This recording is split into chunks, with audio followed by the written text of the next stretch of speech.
Hello students, today we will start another new topic that is sedative hypnotic and centrally acting muscle relaxants. So let's start the video. Okay, so first of all हम ये देख लेते हैं कि sedative and hypnotics क्या होते हैं.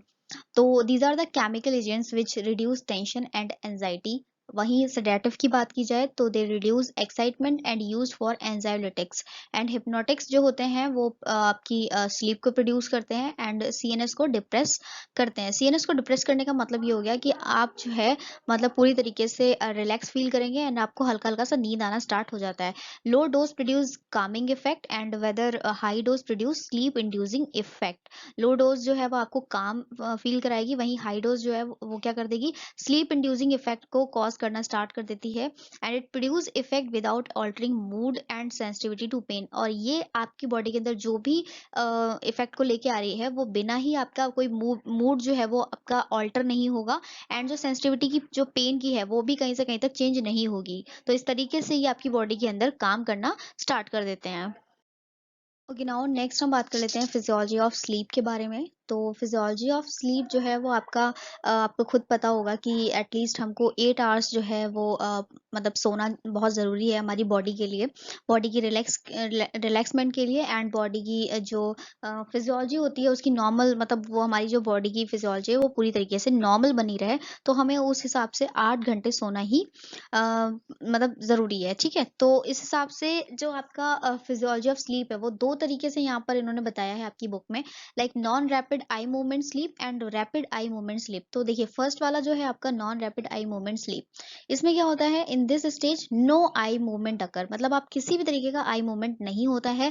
दस नेम सो इसी वजह से इसका नाम भी यही रखा गया है, non rapid eye movement.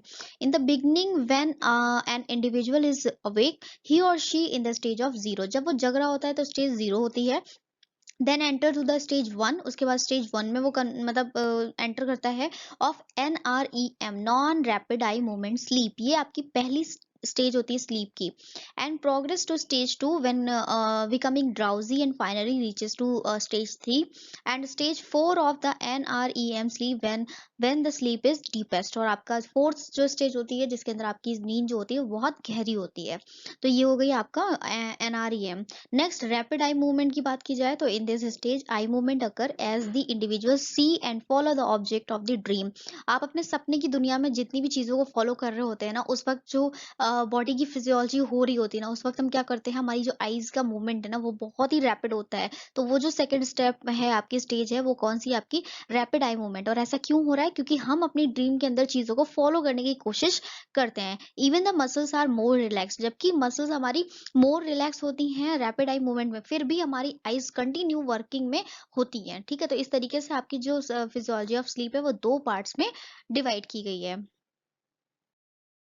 Next is classification. तो क्लासिफिकेशन आपका 4 टाइप से किया गया है. यूरिया डेरिवेटिव्स में बारबिचूरेट्स को पढ़ते हैं. बारबिचूरेट्स आपके 3 तरीके के होते हैं, long acting barbiturates, short acting barbiturates and ultra short acting barbiturates. वहीं बेंजोडाइजेपीन्स होते हैं आपके diazepam, clonazepam, flurazepam and नाइट्रोजिपाम.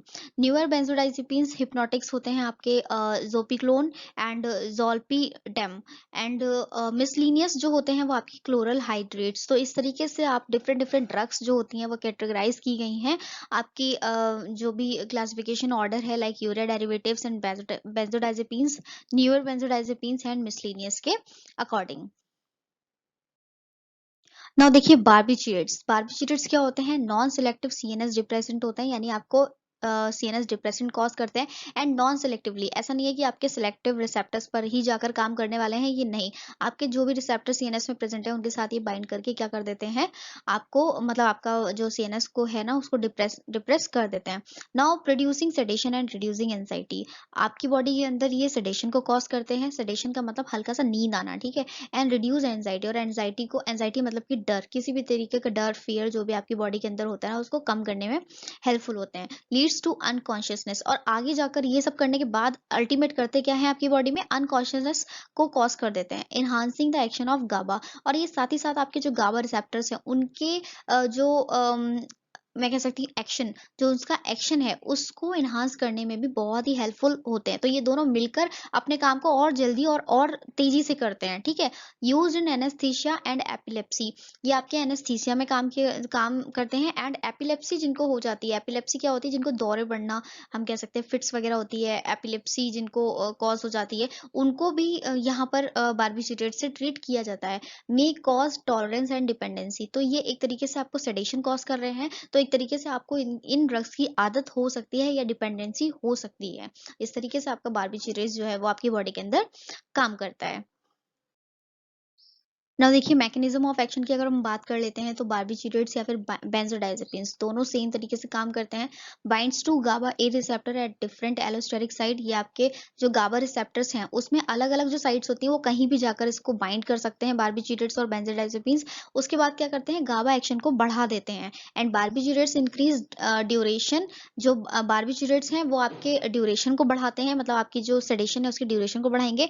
And benzodiazepines increase frequency of opening calcium ion, chlorine ion, जो आपके बेंजोडाइजेपिन्स हैं वो क्या कर रहे हैं, जो आपकी फ्रीक्वेंसी हो रही है, मतलब जा रही है कैल्शियम आयन की इन्फ्लक्स होने की, उसको और ज्यादा क्या करते हैं, आपकी मतलब जो क्लोरीन चैनल्स हैं उनको ओपन करके क्लोरीन आयंस की जो फ्रीक्वेंसी होती है इन्फ्लक्स होने की, उसको बढ़ा रहे हैं, ठीक है।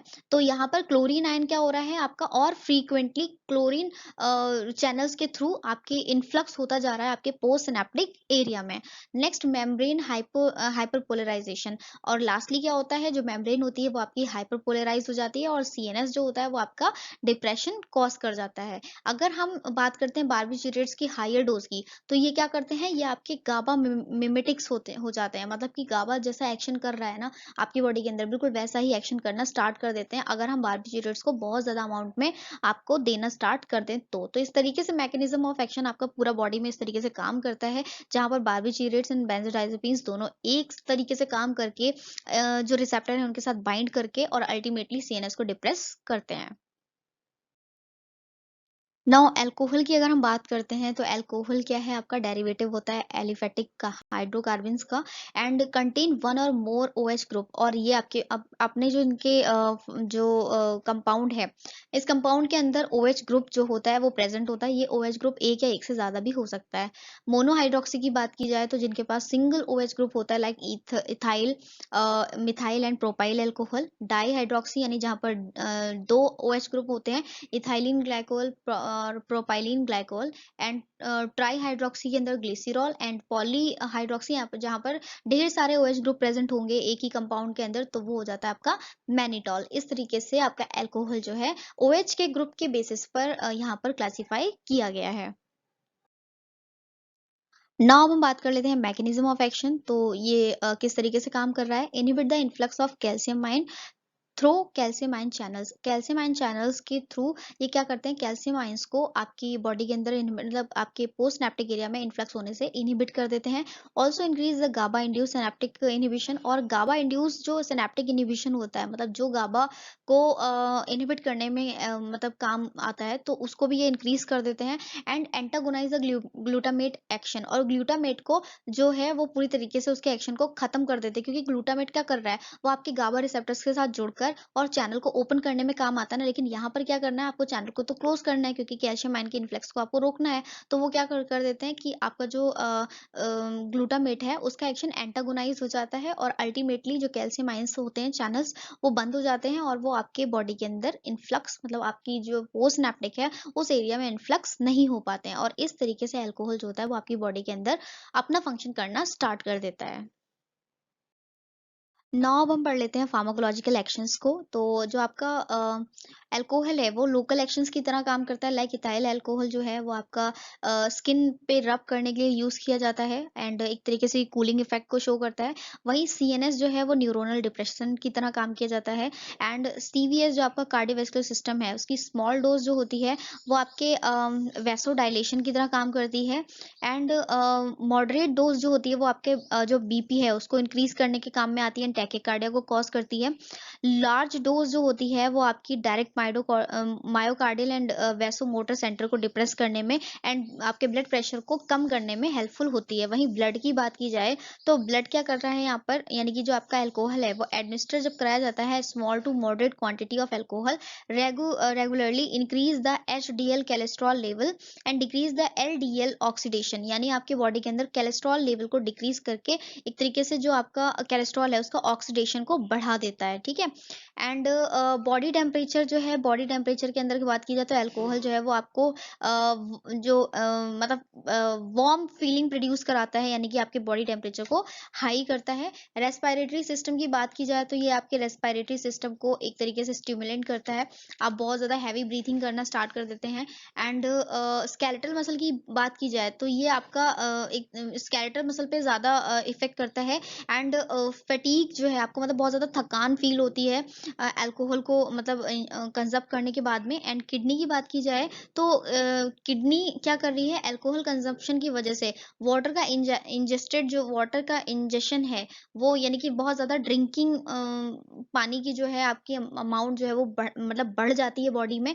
एंड आपके थ्रस्ट जो है इंक्रीज हो जाएगी, मतलब आपको बहुत ज़्यादा पानी की मीन्स फील इंड्यूस होगा कि आपको पानी बहुत ज़्यादा पीना है, ठीक है। एंड रीनल फंक्शन जो होता है वो मतलब नॉट इम्प्योर्ड रहता है, मतलब वो उस तरीके का कोई भी रीनल फंक्शन के अंदर कोई भी इम्पेयरमेंट आपको दिखने को नहीं मिलती है। यूरिन अगर कॉन्ट्रैक्शन की बात की जाए तो ये बॉडी के अंदर आपके यूटेराइन कॉन्ट्रैक्शन को कॉज करता है अगर मॉडरेट लेवल में आप अल्कोहल को ले रहे हैं। तो इस तरीके से फार्माकोलॉजिकल जो एक्शंस हैं वो अल्कोहल की वजह से बॉडी के अंदर देखने को मिलते हैं।